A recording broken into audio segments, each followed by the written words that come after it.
শখ করে দীঘা থেকে একটি চিরুনি কিনে এনেছিলাম, কিন্তু বাড়ি আনার পরেই এই রকম অবস্থা। কী আর করবো, ভাঙা চিরুনি আঠা দিয়ে জোড়া লাগালাম, কিন্তু এ কি, ভেঙে যাওয়া অংশের দাগ তো সেই চোখে এসেই লাগছে। তাহলে আর কি করার, রঙের ডিব্বা বের করে রং করতে লাগলাম।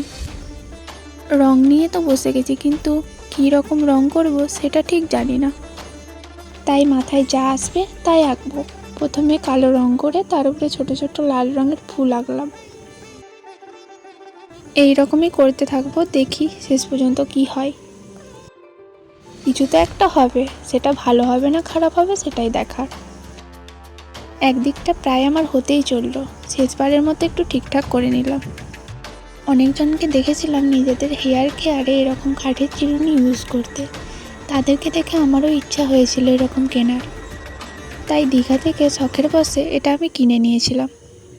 দোকানে বলেও ছিল এটা নিম কাঠের চিরুনি, কোয়ালিটি ভালো, কিন্তু তো দেখতেই পেলাম এর অবস্থা।